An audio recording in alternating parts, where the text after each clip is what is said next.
নমস্কার বন্ধুরা, সুজাতা ভিলেজ কুকিংয়ে আপনাদের অসংখ্য অসংখ্য ধন্যবাদ জানাই। হাতে গোনা মাত্র কয়েকটি উপকরণ দিয়ে সম্পূর্ণ নিরামিষ পদ্ধতিতে এইরকম টুইস্ট রোল বানিয়ে নিতে পারবেন। খেতে যেমন সুন্দর, দেখতেও কিন্তু পুরো দুর্দান্ত হয়েছে আর খুবই মুচমুচে হয়েছে।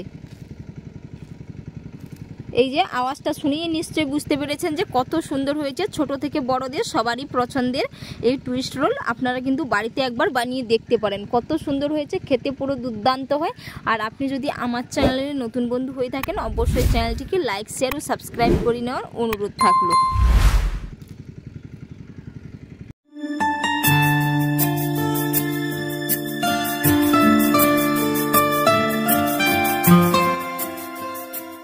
পূর্ব স্বাদের টুইস্ট রোল বানানোর জন্য সবার প্রথমে আমি একটি ডো বানিয়ে নিব। তো এর জন্য এখানে আমি নিয়ে নিচ্ছি 1 বাটি ময়দা। আর আপনারা চাইলে এখানে আটা দিয়েও বানিয়ে নিতে পারেন, কিন্তু ময়দা দিয়ে খেতে পুরো দুর্দান্ত হয়, এর কারণে আমি 1 বাটি ময়দা নিয়েছি। আর আপনারা চাইলে ময়দার পরিমাপটা একটু বাড়িয়ে কমিয়ে নিতে পারেন। এবার এর মধ্যে দিয়ে দেব পরিমাপ মতো লবণ। এবার এই চামচের মাপ করে 2 চামচ সাদা তেল দিয়ে খুব ভালো করে ময়াম করে নেব। 1 চামচ দিয়ে দিলাম, আর 1 চামচ এর মধ্যে দিয়ে দেব। আর বন্ধুরা, আপনারা কে কোথা থেকে রেসিপি দেখছেন অবশ্যই কমেন্ট করে জানাবেন, এবং যদি ভালো লেগে থাকে অবশ্যই একটি লাইক করে দেবেন। এবার আমি হাত দিয়ে খুব ভালো করে এরকম করে একটু ময়াম করে নেব। দিয়ে অল্প অল্প জল দিয়ে খুব সুন্দর করে সফট একটি ডো তৈরি করে নেব। যেই রকম আমরা রুটি বানাই, রুটি কিংবা লুচি, সেরকম করে ডোটা বানিয়ে নিতে হবে। খুব সুন্দর করে ময়াম করে নিয়েছি। এই যে হাতের মুঠির মধ্যে হয়ে যাচ্ছে, আবার ভেঙে দিলে ঝুড়ি ঝুড়ি হয়ে পড়ে যাচ্ছে। এবার আমি অল্প অল্প জল দিয়ে একটি ডো তৈরি করে নেব।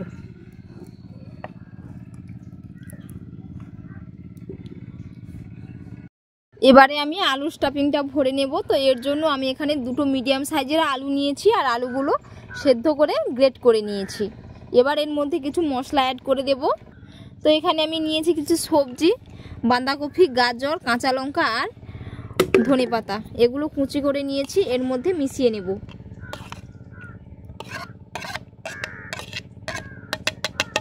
এবার দিয়ে দেব পরিমাণ মতো লবণ।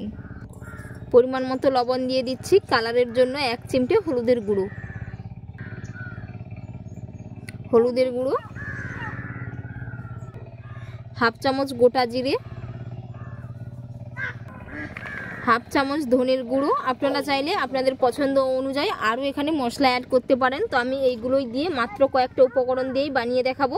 এর জন্য আমি কয়েকটি উপকরণ নিয়েছি। তো এবার আমি সমস্তগুলো একসাথে খুব ভালো করে মিশিয়ে নেব। এইদিকে ডোটা অনেকটাই সফট হয়ে গেছে, এই যে। তো এবার এর থেকে আমি লেচি কেটে নেব। এরকম করে আমি 4টা লেচি কেটে নেব। এবার আমি রুটির মতো করে বেলে নেব।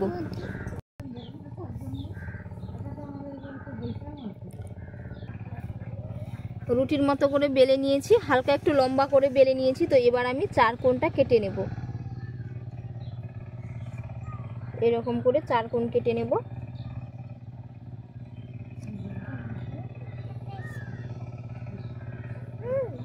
এই যে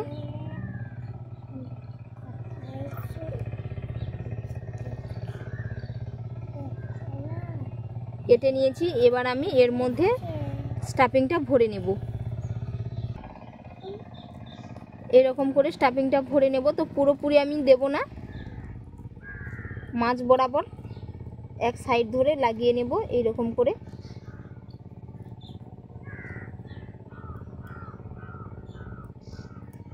ভরে নিয়েছি। এবার আমি এটা নিয়ে এর উপরে ফোল্ড করে নেব। হাত দিয়ে একটু চেপে নেব।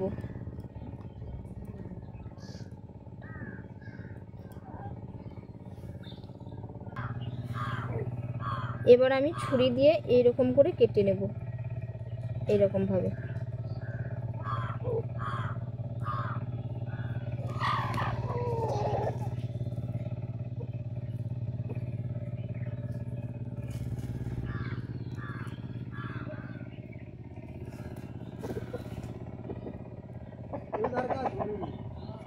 এই যে এরকম করে কেটে নিয়েছি। এবার এটাকে আমি এইভাবে একটু পাক দিয়ে দেব। এই যে এইভাবে পাকিয়ে নেব এরকম করে। তো বন্ধুরা এখানে আমি একটা দেখিয়ে দিচ্ছি, ফোল্ড করে নিয়েছি। এবার আমি এরকম করে ফোল্ড করে নেব। এই যে দেখুন কত সুন্দর দেখাচ্ছে। সমস্তগুলো একই রকমভাবে পাক দিয়ে এবার আমি ফোল্ড করে নিয়েছি। আর কত সুন্দর হয়েছে দেখুন। আবার একটা ঠিক একই রকমভাবে বানিয়ে নেব। সমস্তগুলো খুব সুন্দর করে বানিয়ে নিয়েছি আর কত সুন্দর দেখাচ্ছে। এবার আমি কড়াইতে তেল দিয়ে এগুলো ভেজে নেব।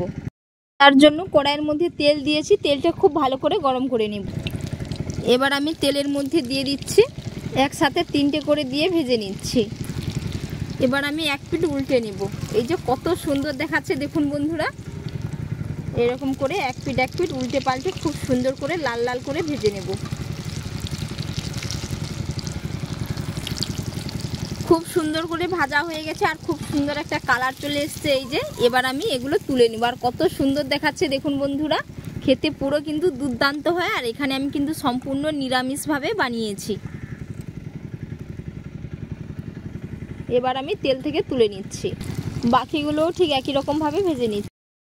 সমস্ত টুইস্ট রোলগুলো ভেজে নিয়েছি আর কত সুন্দর হয়েছে, কত সুন্দর দেখতেই পাচ্ছেন। দেখে পুরো জিভে জল চলে এসছে। তো বন্ধুরা আজকের রেসিপি আপনাদের কেমন লাগলো অবশ্যই আপনারা কমেন্ট করে জানাবেন, এবং বাড়িতে তো অবশ্যই একবার বানিয়ে নেবেন, খেতে পুরো দুর্দান্ত হয়। আর এতক্ষণ পুরো রেসিপি দেখার জন্য আপনাদের অসংখ্য অসংখ্য ধন্যবাদ থাকলো। আপনাদের সাথে নেক্সট অন্য একটি রেসিপিতে দেখা হচ্ছে। ভালো থাকবেন, সুস্থ থাকবেন, ধন্যবাদ।